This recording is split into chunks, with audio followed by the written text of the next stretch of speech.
It's the Snap. Hello, good morning. What's going on? We're going to do a little bit of a mini lesson. Let's talk money philosophy. We just launched Finance Month yesterday in the Mastermind. We are on Money Month. When I was 12 years old, I was in a seminar with some kind of finance guru, and he had some statistics to share with us. He had, here in Australia, what's the average retirement age? What's the average superannuation balance at that age? And what's the average life expectancy? If you want to do a little bit of an experiment, it takes 5 minutes. Go and look up the numbers in your country. Go and do it. Go and find those numbers. What you will come to realize is that the majority of the people will work their entire life to end up like fucking peasants in old age. The majority of the people. This is not being an old, poor, struggling person dying in your last years is not like an anomaly. That's the majority. The majority of the... Oh, golly gosh. Hello, bird. Look at this fucker. Really? What the fuck?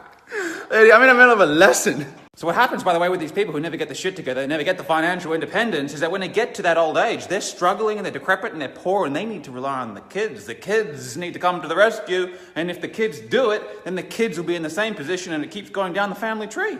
It will keep going and going and going and going and perpetuating through the decades until someone in your family tree, hopefully you, because you follow me or watch this, until someone says, fucking not ever again. No more. It stops now. I'm getting financially independent. Here we go, little chart. Here we have prosperity, and here we have age in years. And so this is your 18 years old, this is 65, retirement age. Let's take it out to 100, and let's take it out to infinity. Remember, at the level of the soul, we are immortal beings. At the level of the body, we have a timeline here.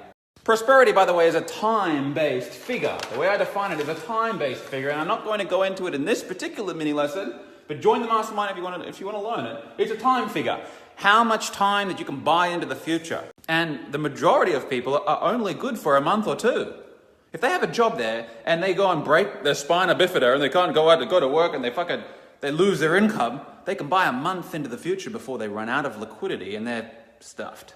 And because these people here are living week to week, month to month, paycheck to paycheck, hand to mouth, they're in the animal survival brain. They're trying to survive. They're out there in the economy scratching and clawing to pay for their shelter and their fucking food. So here we go. Here's the timeline. You start at 18, you get the job, and usually you can buy, a couple of weeks into the future.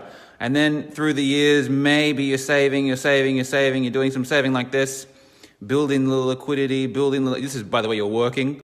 Working. Oh, golly gosh, I had some kids, and oh, God, I had another kid, and working. Oh, God, now I'm retiring. Now what happens? Well, I'm 65 now, and I've got a backiotomy, so I'm fucked if I'm showing up at work. So here we go. Every year, I'm going to cut into my kitty, before eventually there'll be a timeline where it depletes back to zero. And goodness gracious me, I hope that timeline is after I die. Hopefully I die in this period of time here, because I don't want to be in a situation where I've got more life at the end of my money than money at the end of my life. Then I'll have to rely on the bloody kids here that I had. Bring them down to my peasant level. You know what I mean? Then I'm going to have a guilt complex that I haven't done the best thing for my kids because I didn't get my own finances together. Probably because I had a belief that it's fucking evil to be rich. I had some bullshit fucking spiritual upbringing that sacrificed my quality of life, my kids' life. And so I'll have a guilt here that'll make me want to kill myself. Let's bring on some disease in the body so I can stop being a burden for my family and liberate them so they can go and get on with their life and hopefully don't do what I did.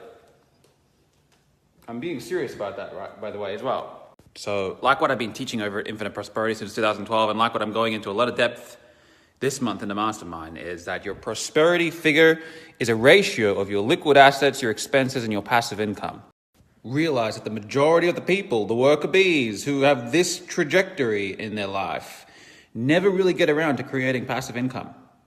They never really focus too much on the liquidity, but the game is this. You want to increase this, you want to reduce and control this, and you want to increase this. And the ratio of your expenses and your passive income creates the denominator in the prosperity formula, which allows you to approximate a level of prosperity that we call infinite. When you can buy yourself 1 month into the future, you've got 1 month worth of prosperity. When you can buy yourself 12 months into the future, you can buy yourself 12 months worth of prosperity. But when your passive income rises to the level of your expenses, you can buy an indefinite amount of time. It's called infinite prosperity. And it will look a little bit like this. You'll have this exponential curve up to infinity. And by the way, when you reach infinite prosperity, you'll have an infinite financial legacy regardless of your age.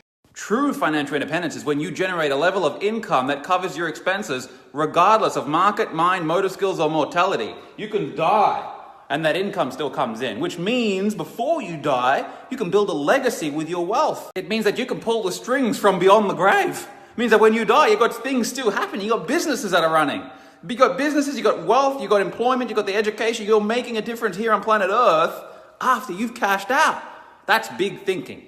Remember that the time and space horizons of our innermost dominant thoughts is a reflection of the level of spiritual evolution that we have attained. So when we're in the animal mind, we're thinking about feeding and fucking and where's the next meal coming from? Week to week, hand to mouth. But at the level of the soul, we have the seed of inspiration. So when you give yourself permission to think this big and play this big and structure your finances like this, 1, you become a fucking master. That's why I call it the mastermind. 2, you get out of this week to week shit and you do what you love. You give yourself permission. You stop competing and scratching and clawing. I need to get some money so I can go and buy a meal and get my shelter. That's animalistic. Think bigger, and all that stuff gets taken care of anyway. So, awaken your immortal vision. I hope you enjoyed today's little mini lesson. Went off on a little tangent, as always. Oh my gosh, let me know if you enjoyed it. But seriously, we are doing Money Month. You are going to learn some philosophies that you won't hear any other place. Certainly not for $80 as well.